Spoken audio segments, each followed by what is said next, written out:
সব যাইতে গেছে আজকে জেম্বু। হ্যাঁ এত মানুষ আমগো করে সকাল সকাল।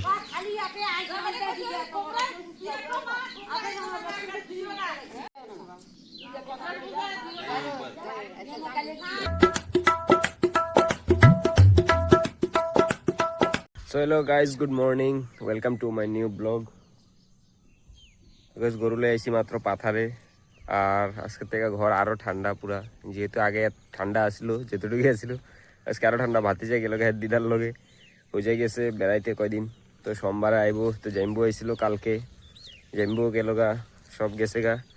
তারপরে দিদা আইছিল, দিদাও গেছে গা। এখন ঘরে শুধু আমি, দাদু ঠাম্মা, মা, বাবু, বৌদি, দাদা দুইটা, কাকু কাকি, তবু বহুত আছে। বাত তো সহি তবু মানুষ বহুত আছে। ঠান্ডা না মানে তবু বন্ধন থাকলে একটু মানে হাল্লা চিল্লা দৌড়াদৌড়ি অল্প, এর পিছনে ঘোরাঘুরি বা ডাকাডাকি করতো, তবু অল্প ঘরটা অল্প গরম গরম থাকে। আচ্ছা তখন আজকে এই গেল সকাল সকাল সব গেছে গা। তো কি করুম, গরুর দুধ সুদ খিরাইলাম, দুধ এই যে দুধ খিরে মাত্র গরুগুলারে পাথরে আনলাম। ঘরে যাই আবার গরু ঘর সাফা করতে লাগবো। সকাল সকাল উঠে এরকম দর্শন করা কত মজা একদম। কত গরু পাথারে। দাদু গাই যেখানে কি করতে আছে কি জানি, কোদাল লিয়া। সামনে যেয়ে দেখি দাদু এখানে কি করে, কিছু লাগাইতে আছে মনে হয়। আমরা যেতেই মানা করি, কারো মানা শুনে না। মানে এখন বুড়া হয়ে গেছে, নিজের মন মানি, নিজের মর্জি। এখন কিছু না করে বইয়াও থাকতে পারে না। তো যে দাদুরে জিগামো, দাদু আমার আরো কত কথা শুনে দিবে। আচ্ছা কি লাগাইবেন এনে? কি লাগাইবেন এনে? ঝিঙা গুলো লম্বা লম্বা রয়েছে যে সেই দুগুণ এটাকে কি কোয়া যেতা। ঘাস কাটবো তো গাইজ, আমি কোপাই দিছি এখানে। এখানে মানে ঝিঙ্গা লাগাইবো গেছিল, ঝিঙ্গা। তো বর্ষা আইতেছে গাইজ, তো আমাকে এত জায়গা আছে, আমরা বেকার সবজি কিনা খাই না। মেজদারে বিয়ে করাইতেন না? মেজদারে বিয়ে করাইতেন না? বুটুরে হ্যাঁ তো করাবো তো। মাইয়া কই? হিও গো আমি একদিন গেছি ও মায়া সাইতাম নি না না দরকার নাই। কিলে একদম বলো আয়ার ওইলা কিরি কাটা কাটা গাছগুলো কেমনে কাটতে লাইতেছে দাদা। হিও কবে আইব? কে? বুটু। দুর্গা পূজার সময় আইবো। হ্যাঁ দুর্গা পূজার সময় আইবো। এত দেরি নেই, হ্যাঁ 2 বছর না বলে। হ্যাঁ কইতে পারি না, দুর্গা পূজার সময় আইবো কইছে। এই যে আমরা সাজনা গাছ লাগাইছিলাম গাছ, একটা ওই যে একটা দুইটা। কি বাইল্লা সবা দিবেন নাকি ভোগ দুপুরের লাই? একবারে হলুদ হয়ে গেল। হুম ফুল তো অন্তত ভোগ দেবো না।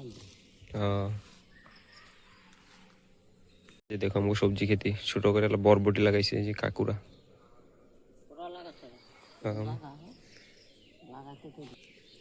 ঠাম্মা গাছ ফুল উঠাইছে, যে ফুল এখন ভোগের কাম আরো ভোগের কাম চলবে। দুপুরে প্রসাদ হইব আবার। আমার বাল্য সেবা দেওয়া হয়ে গেছে। রাধা রাধে। তো গাইজ আমি মাত্র ভাত সাত খাইলাম, খায়া করাইছে আর কবার বড় অতিথি একজন চাইলে গিয়েছে। কতজন সব সকাল সকাল দেখছোই গাইজ কতজন গেছে গা, ঠিক আছে। এখন কিন্তু আরো কতজন আয়া ফুল হয়ে গেছে। কেলিকা পিসি তারা রাত্রে কই কই ঘুমাইছে আমি কইতে পারি না। তো সকালেতে সব আইছে, আরো আইছে, কে কে আইছে সব। তো গাইজ আমি যে নতুন মোবাইলটা লইছিলাম কেউ হয়তো জানো না, তো এই মোবাইলটা দিয়ে আমি ব্লগিং করি। তখন দেখাইতেছি গাইজ কে কে আছে, ঘর পুরো ভর্তি হয়ে রয়েছে একদম। কিন্তু সরলতা না হলে হইব না।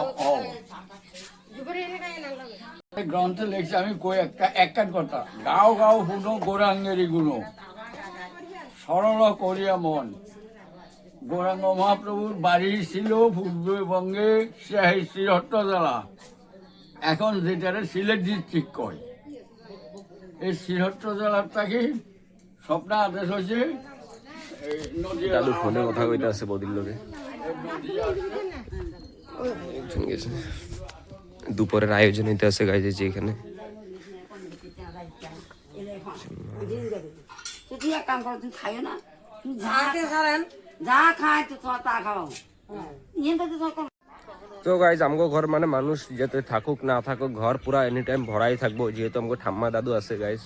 তো ঘরটা গরমই থাকে এনি টাইম, ভালো লাগে একদম পুরা জয়েন্ট ফ্যামিলি হওয়ার কারণে। আর গাইজ জয়েন্ট ফ্যামিলি কার কার ভালো লাগে কমেন্টে জানাইবা। আর আমি ভিডিওটা এখানেই শেষ করতে আসি। আর ভিডিওটা ভালো লাগলে গাইজ একটা ভালো একটা কমেন্ট করবা জয়েন্ট ফ্যামিলির উপরে আর নিজের ঠাম্মা দাদুর উপরে, তুমি কি কি করো যার যা ঠাম্মা দাদু আছে। আর ভিডিওটা শেয়ার করবা, একটা সাবস্ক্রাইব করবা গাইজ। তো বাই বাই।